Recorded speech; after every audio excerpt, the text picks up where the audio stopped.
What separates the leaders who keep rising from the ones who plateau? It's not how much they know because it's actually how fast they learn. The moment you start acting like you got it all figured out, well, that's the moment you stop growing. My guest was drafted by the Braves and the Yankees. He played in the College World Series and then walked away and started over at the front desk of his family's company.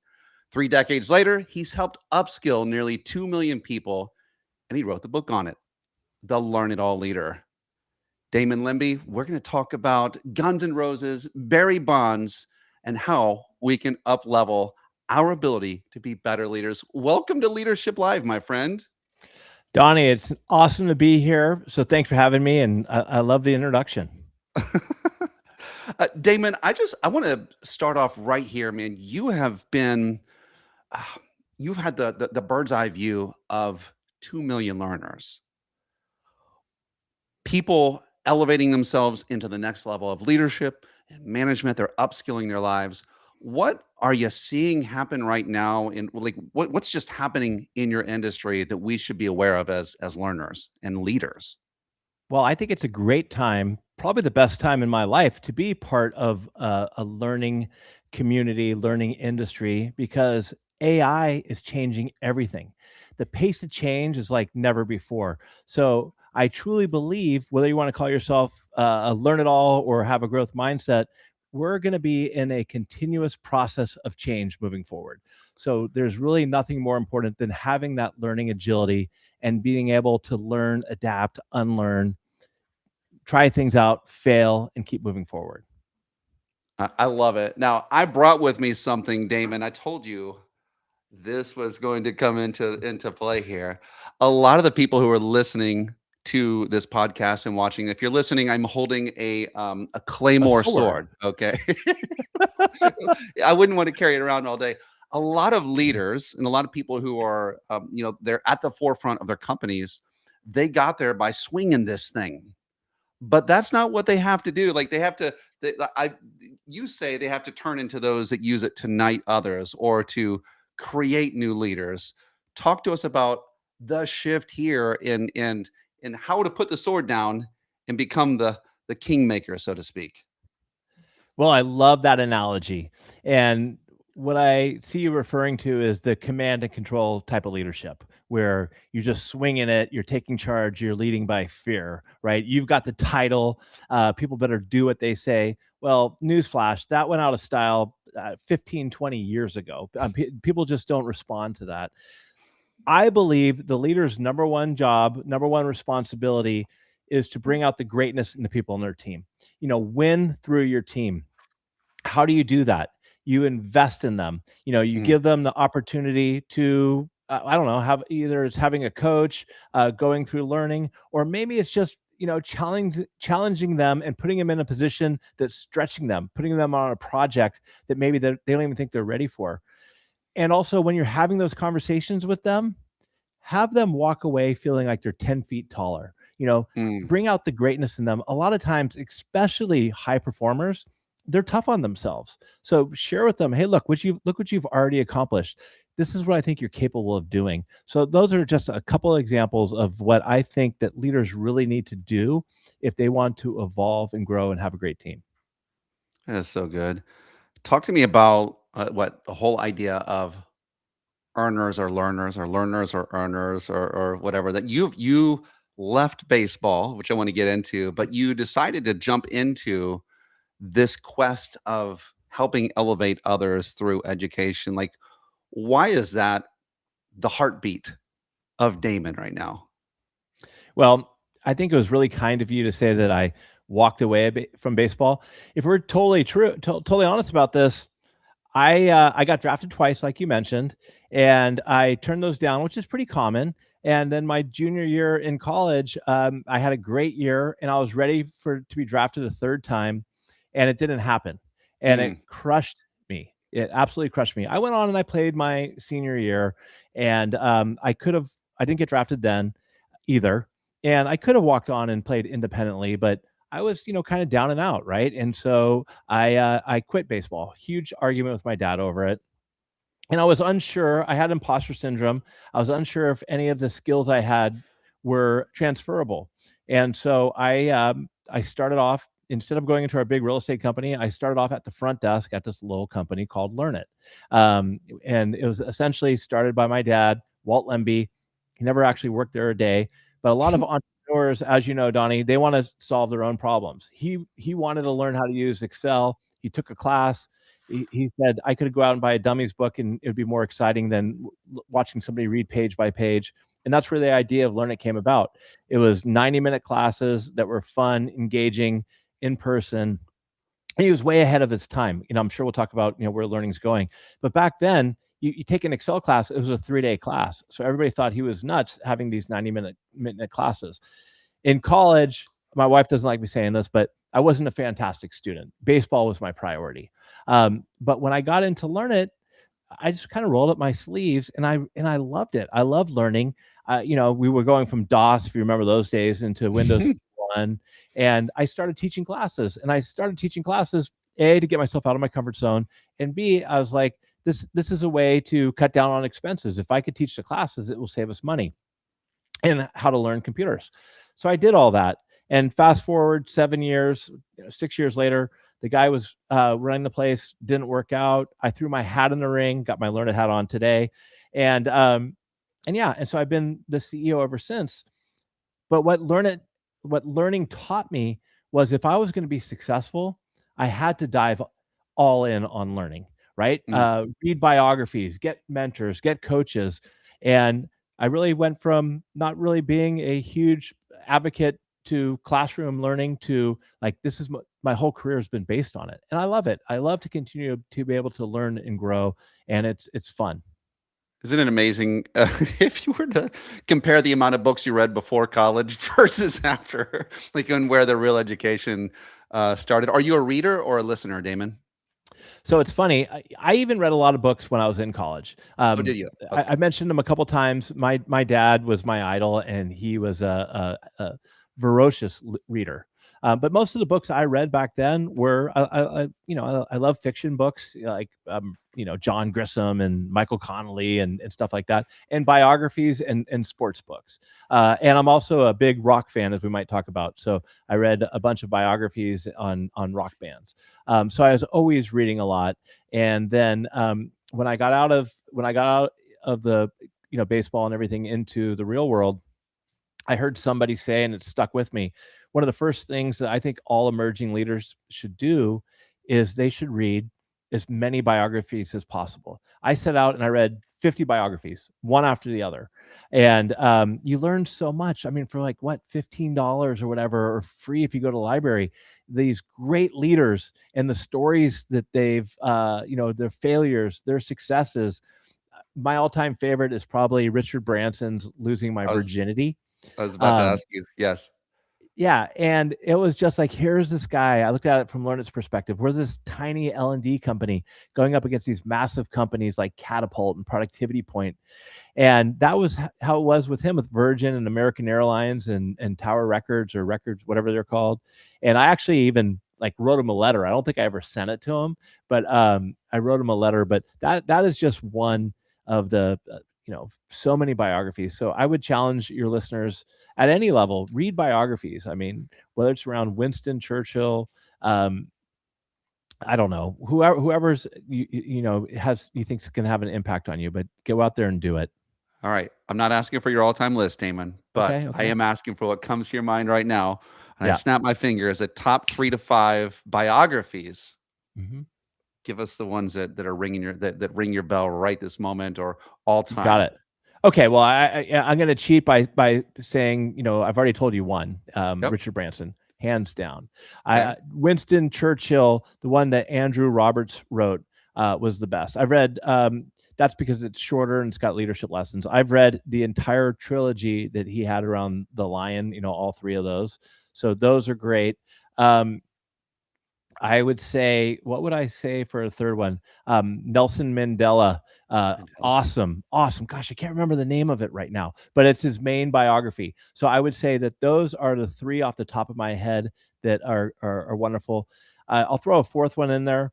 Um, and I consider this a biography. Bill Walsh, The Score Will Take Care of Itself. Oh, yeah. Phenomenal, phenomenal book. I think we've actually done that as a book club at Learnit 2 or 3 times. And what I like about that book is what he did is he made it so that you didn't have to be Joe Montana or Dwight Clark or one of these guys on the field. Everybody contributed, from the people in the press box down to the people folding the towels. And so that is another great book around Bill Walsh's life story, how it evolved and how he became who he is today. I love it. Shoe Oh, Dog fan? actually, who he was. Shoe Dog, Yeah, absolutely, great one. Phil Knight. Phil Knight, yeah. that was another good one. Well, let me ask you, you gotta give me 2 good ones. So I'm not as good on the biographies. Okay, Right now, I am digging deep into Milton Hershey, and his okay, life is like it's lighting me up. I'm actually framing a book around it, and so Milton, and I don't have the name of that one in front of me. The let's see. I've not been as good at the biographies. Right now, I will say that I've gone about 400 deep into self-help, and I'm kind of okay, done with that. I'm going through the classics now. I'm reading Steinbeck right now. okay, And okay, but yeah, it's nice. but biographies, I do want to get in on that train The for last sure. thing I'll say about it is I'm, in this uh, biographies, and I'm kinda like a military history guy as well, so, World War II, Civil War, and I read a lot of biographies around, those leaders on both sides of, some great ones there, as well as United States presidents. Everybody from, Kennedy to Andrew Jackson, that was a crazy good one, to, uh, Ulysses Grant, that was an Yes, awesome biography as well. that's Um, so cool. and one that's not a biography, but I recommend everybody read is Doris Clark's book. I can't remember her name exactly, but it was the tribe of Abraham Lincoln, the tribe of rivals, whatever it is. But you could, listeners, Google it, check it out. Oh And my goodness. what I love about that book is it talks about Abraham Lincoln as a leader. Instead of hiring a bunch of yes men, he hired people to join his staff who hated him, totally disagreed with him, so he can get all these different opinions. And then over the years, he got them to buy into what he was doing. He learned from them. He changed his ways. He's changed his thinking. So, Tribe of Rivals, whatever it's called, that's a must read for I think. Yeah, and for those who are listening, Damon has a podcast with 300 and some odd episodes, and he does go through some of his top books occasionally on that one. And I heard, I love the expanded explanation of that, and that is the way that a true leader should function. You never answered though. Do you audiobooks or paper books? What's your? Oh, I didn't even know you asked me, but I do all the above. Oh, do you? Um, Okay. so what I do is, for business books, I just got done reading a book called How Leaders Learn by David Novak, who was the CEO from Yummy, who is Yummy Brands. Awesome book, because we're all about learning, right? And so for that, I read, and I actually prefer now. I do it on the Kindle, and what I do a lot of times, Donnie, is I'll take the notes from the Kindle and I'll throw it into Claude. So one, I could save it, but sometimes there's things I don't understand, and so I'll have it articulate to me, and I'll even ask it, how do I use this in my own life? Um, and then, so that's what I do for that. I like reading a lot of spy books, real world stories, and sometimes even for the biographies, those are my audiobooks.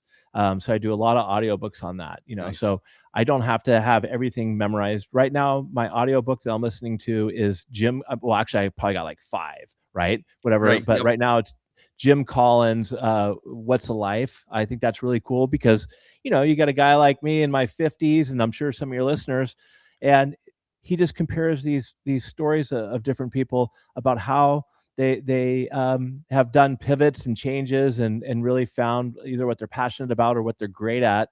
And it's great stories. I mean, there's stories about Robert Plant and John Glenn, and it's super cool. So I do a mixture of all the above. And one of the things that I want to point out, I had a guest on my podcast named David Katz, and he said that learning without doing is treason. And Woo! I think that think about that. Learning without doing is treason, because I went from wanting to read 60, 70 books a year. Like, how many books can I read? I don't know how you ever read when you had 8 kids. But now that I have 2 kids, I don't read as many books, but I'll go back and I'll reread some of these books, like Ryan Holiday's Obstacle is the Way or whatever. But I'm really intentional on thinking about, how do I apply this in my personal life or my professional life? Um, so yeah, I've kind of slowed that down, the number of books, but really made sure that they're more sticky, that I'm actually getting something out of them. That is, that's the gold we're going for. I'm glad that you landed there. By the way, I didn't realize you interviewed that person. I heard you say that on one of your podcasts, and I did. I wrote that down. Learning without doing is treason. And I wish I made up that line myself, but I didn't. oh, that's like, yeah, it's like, say it again, Mufasa. It makes you Yeah. shiver. Excuse me. The I'm curious for you, like, as we go through this makes me think, Damon, about learning and the modalities of learning. Recently there was a study that came out that said, hey, the the centers of your brain that are active while reading a book are the same things that are active while listening to a book. And so, good news, audiobook listeners, this study funded by Audible. But the when I look at this, experience is the number one teacher, right? Action is the number one teacher of anything. What are some of the I don't want to, you can call it secret sauce, you can call it ingredients, but learning, like, this is your, it's what you do and you've done it 2 million times. What do you see are the ingredients of learning? What makes up learning? Um Share us, give us all your patented secrets, Damon. Like, So, how do we do this? well, I want to preface it by saying I'm not an instructional designer, right? I'm fortunate I got a great team, but I do feel like I'm very confident in what works when it comes to learning. And learning is hard, because what learning is that you're asking somebody to change, and change is tough for people. So if you're not careful, whether you're watching this podcast or you're taking a Learnit class or you're watching a video or you're doing whatever, you can make it passive, right? So you could sit back and you can zone out and not getting anything out of it. What we've done at Learnit is really rolled up our sleeves, and again, that word, being intentional on how do we make it so that they're putting it into action. And Mhm. one of the things that we do is, obviously we broke it down into bite-sized pieces. We have our 2-hour classes, but then we have boosters or follow-ups where people are committing to something before they go into the next session. I'm going to have, let's say it's on feedback. I'm going to commit that I'm going to do this before the next call. And we do that with a lot of our clients, where I'll jump on the call, leadership call, and people will go around the room saying, hey, we took your 4 growth model and we did this. A lot of the work we're doing right now is AI adoption. And in AI adoption, we're not showing you necessarily how to use the tools, but that's part of it. But we're getting in there, we're rolling up our sleeves, and you're working and you're building agents together, and with somebody on your team, if you're in accounting, somebody in accounting. And then you're coming back for the next session, Donnie, and you're sharing how that you've implemented this. So I think that learning is, you got to make sure that you take away the just being passive, and that you're putting it into action. Because at the end of the day, we train 2 million people, let's say. Sure, it's great that we're doing skills training. I think what we're really doing is delivering confidence, but confidence comes from the courage of putting something into action. Yeah. So, you can get technical about, the instructional design and adding in the moments or the interventions. That's all fantastic. For me, from a higher level, it's getting people to take from passive into putting it into action. And as a leader, your responsibility, I like to call it learning time off. We have paid time off, PTO. Okay. um, Give people learning time off. Give them time during the day to put things into action, to try things out, to take classes, to do things. Give them a sandbox to practice. And learning doesn't have to be always formal. It doesn't have to be formal. You can set up informal mentoring groups. You can set up book clubs. You could do whatever it is you want to do, but you have to give people the space. If you're going to invest in them, if you're going to buy them training, you have to give them the space to be able to put it into practice as well. Otherwise, whatever you do is not, you're not going to retain it. Practice, practice. I love how the top professionals are always practicing, right? That It's not an ugly word.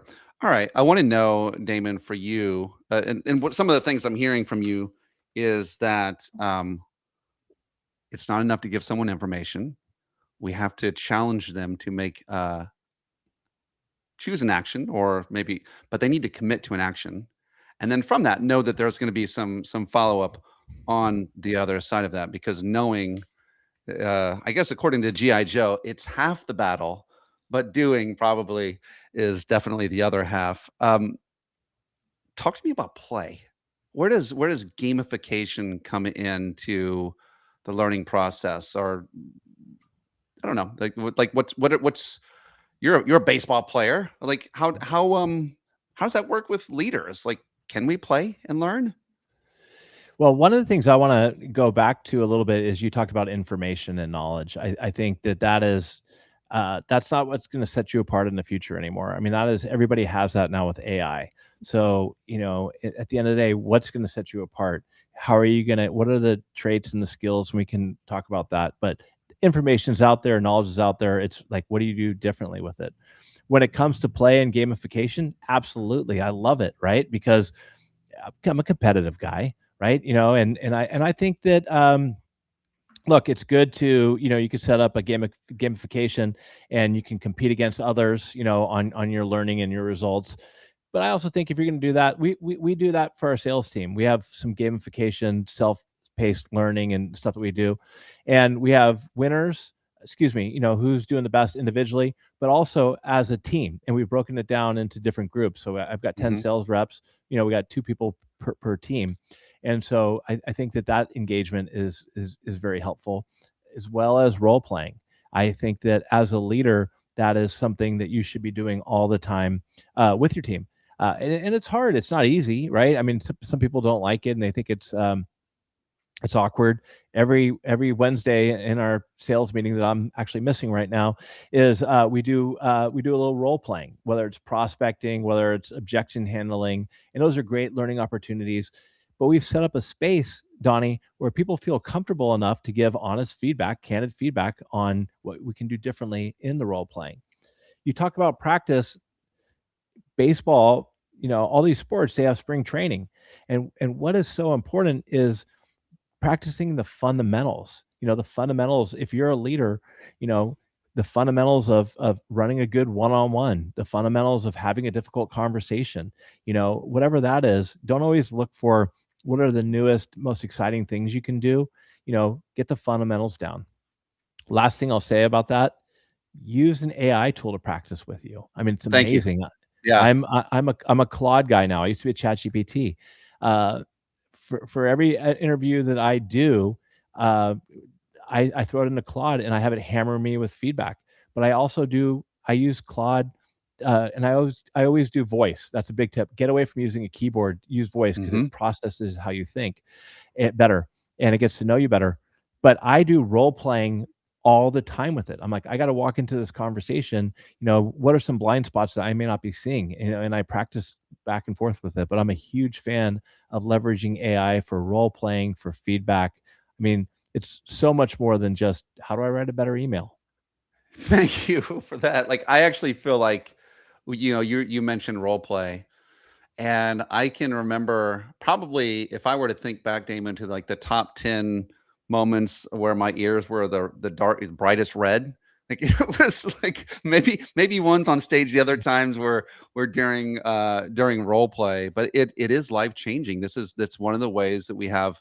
It's a low stakes way of adapting new skills. And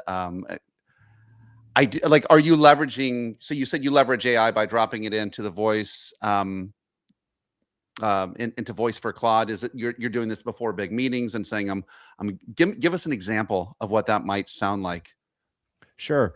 So, for one, when it comes to role playing, though, Donnie, as a leader, you need to model it yourself, right? You can't expect your team to do it unless you do it. So, I always like to go first a lot of times, like, oh, I'll For sure. practice a call, whatever. Now, here's some examples of how I use Claude. So, I will say, look, I've got to have a difficult conversation with somebody. I want you to play the role of a chief human resource officer, and we got this other person coming in the room, and here's the situation. I mean, they're showing up later, they're toxic, and I'm gonna walk you through. I'm gonna share with you the questions I'm gonna ask, and I want you to give me pushback on if these questions are coming across as aggressive, or if they work, they land correctly. So that is an example right there. I'd say is how I do it, like before a call. Mhm. But where I get the most value out of it is we use Fathom at Learnit, and or Riverside for our podcast. Every time I get done with a podcast, I will throw it into Claude. I've got a, in Cowork, whatever, and it will rank me on certain areas. How do you ask questions? Are you double layering questions? What are your listening skills like? And I'll say, and again, I always talk to it. I don't type it, right? And I'll Mhm. say, okay, what are some of the biggest misses that I had in this conversation? Or where should I have asked a deeper follow-up question? Or what are my best questions that I ask? You know? And so, and if you're not a podcast host, that's fine. You could do this when you're running a team meeting or a sales call.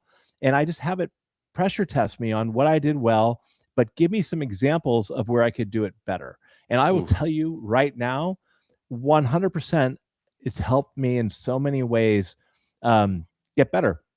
And then when I I go into to next sales call, then I will actively think about that and I'll try it. And then I'll throw that transcript back in. I'll say, here's the call I just did. How does it compare to the last time you rated me on it? And, so I mean, there's just learning opportunities.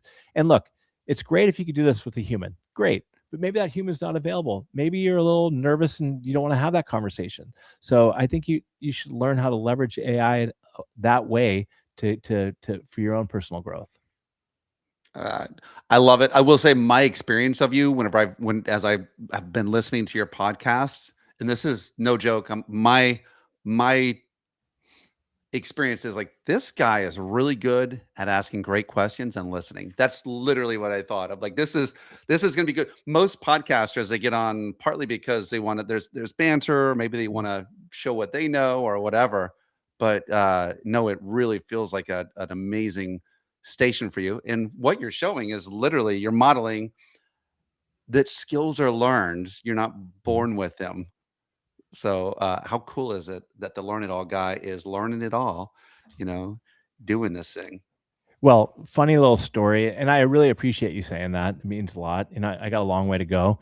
I was talking to my mom the other day, and she's like, "Oh, I ran next into Margie at the supermarket, and she asked me how's Damon doing, and she said, oh, Damon's got a podcast, and she's like, oh my god, I want to listen to it." And my mom's like, "Well, don't listen to the first 50 episodes. He was terrible, but he's much better now."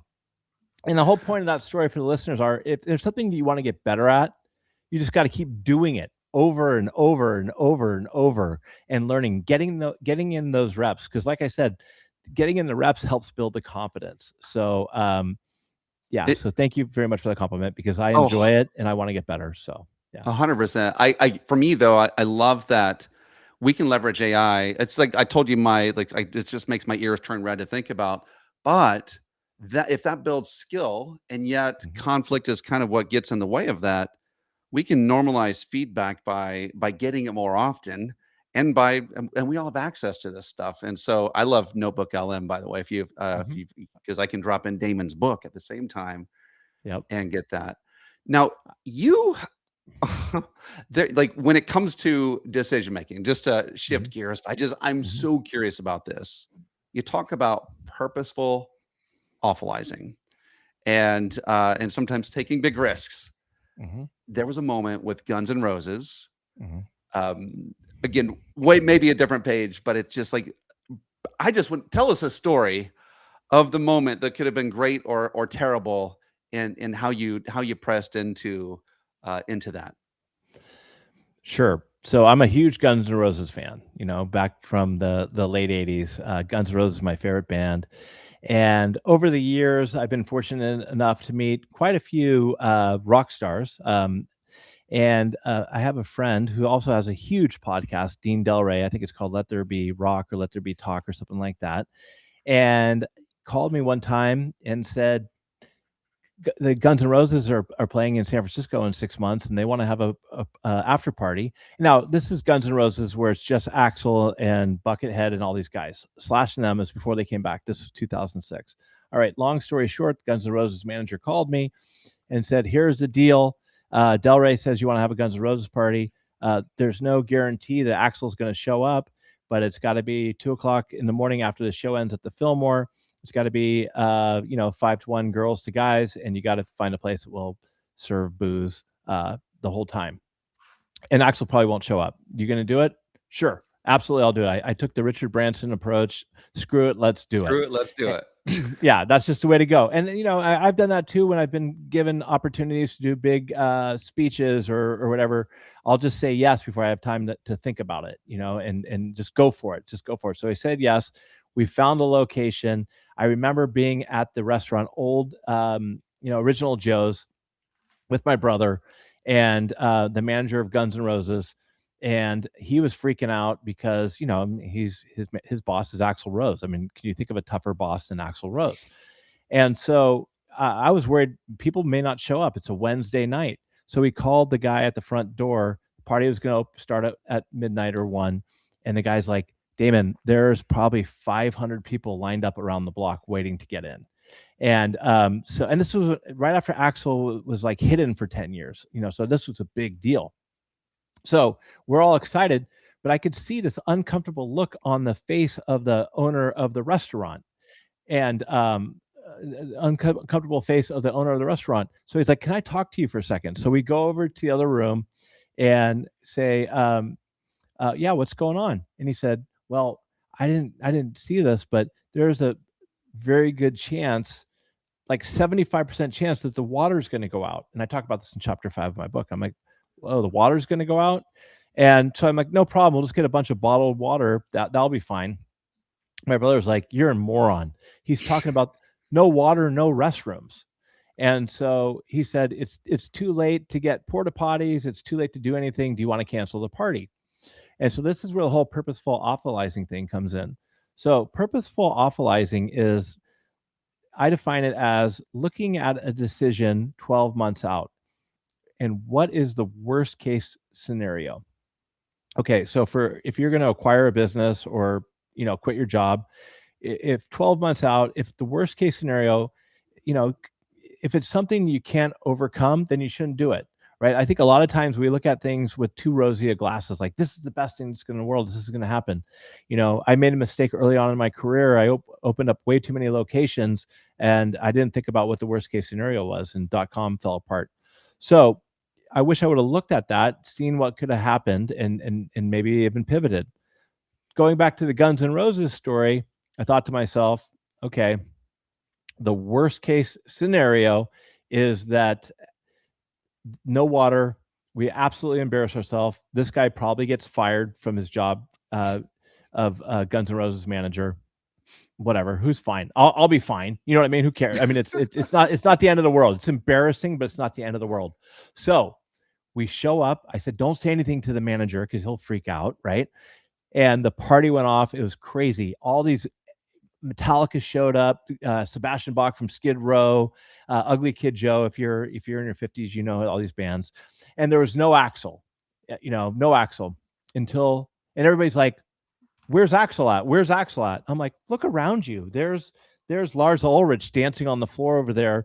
There's Sebastian Bach serving wine to everybody, and and Del Rey's DJing, and the water was fine, right? The water, no problem with the water. And then 4:30 in the morning, I'm not kidding. Axl shows up, and the mood just changed. Del Rey was the DJ at the time. He started playing "Sweet Child of Mine." Axl came in and he did his little Axl dance, and sat down. A bunch of girls came over to him. His girlfriend didn't like that. He got pissed and he left after 3 minutes. But how many people, Donnie, can say they had a party for Guns N' Roses? But if I would have canceled it and didn't take a risk, I wouldn't be here telling you that story. Screw it, let's do it. That's a great example of that. I think you need to write that to Richard Branson and make sure that it gets delivered to Necker Island or wherever it is Yeah. that you think you can reach him. All right. I'm curious. There are some leaders right now that need to be taking chances. They have Mhm, been they're getting a little bit long in the tooth. They've done mhm. the same thing for too long. It's not working. AI is starting to it's about to gobble, but it's nibbling at their toes. It's what are the top 3 things right now that you would say leaders ought to be looking at in terms of learning or upscaling or something because change is right around the corner? Well, I'm gonna disagree with you when you say it's nibbling at their toes. It's like Jaws. It's gonna bite your legs off, because it's here, it's happening, it's only gonna get better, right? And Mhm. so, the number 1, as a leader, just like what we are talking about, are you leaning in yourself and using AI? I mean, because you have to. You absolutely have to. Everybody has to, right? Mhm. That's number 1. Number 2, as a leader, what is going to disrupt your industry? What is going to disrupt your company? Or what's going to disrupt you as a in your role? Because, here's the bottom line. A lot of the work that we're doing these days and these jobs that we have, it's going to be automated by AI, right? So you're going to have to change the way you go about things. That's just life. It's gonna happen. So that takes me to number 3. What are the human traits? What are the human skills that are still going to be valuable? And there's a lot of them, right? Judgment that we talked about, discernment, right? What else? I mean, there's empathy, right? There's these human skills, decision making. AI will give you 50 different options. Your gut intuition and your judgment is what's going to set people apart, set your decision making apart. So you want to, on one hand, double down on AI. On the other hand, you need to really hone your skills on those most important skills: creativity, uh, problem solving. That's why Donnie, I've brought on some of the biggest leaders in thought leaders in the world when it comes to AI, so I could have these conversations, so I know what's going to keep me relevant in the future, what's going to keep Learnit relevant in the future. So I hope that answers your question. 100%. Yeah. And my our final question I want to get to, and of course, tell us where we can find you. We've got your book linked below, The Learn It All Leader. Damon, you've talked to a lot of people. You've talked to the brightest and most brilliant people out there in everything from AI to learning to growing companies. You have a cast of thousands that have fueled, and all the biographies that you've read as well. Mhm. I'm curious what trends and themes you've been picking up just as from multiple people. Like what are the biggest messages, I guess, if you were to boil any of these things down into something that is palatable and necessary for leaders to know? What would you say that you've been downloading from all of these sources lately? Well, you just mentioned the brightest and most talented people. That is nice. But what I've downloaded from all these years is that's not what's going to set you apart. That is nice. That's great. But the people who I believe are truly going to be successful are the ones who continue to work and evolve and grow themselves, whether it's through humility, whether it's through taking chances. Um, some of the smartest people I know get stuck because they're know it alls. And I really believe that in today's age moving forward, you got to be a learn it all. You got to be somebody who's willing to continue to learn and grow and not be afraid to take chances. I mean, my little tagline is that great leaders aren't born or made; they're always in the making, and I truly believe that. Damon Lembi, thank you for bringing the thunder today. Listen, Leadership Live, if we can lead better, we can live better. And Damon has showed us some of the things that we should really be thinking about. I hope that this will help you to continue to grow, development, and become what it is that you were made to be. Coming up in tomorrow, actually, Coach Michael Burt in Screw Your Why. Don't start with your why. Screw your why. Just go do something right here and right now. But for right now, find Damon Lembi, download his book, find learn it, and upskill and upscale your team. Damon, thank you so much, man. Thanks for adding to us today. Donnie, I really enjoyed it. Thank you for having me.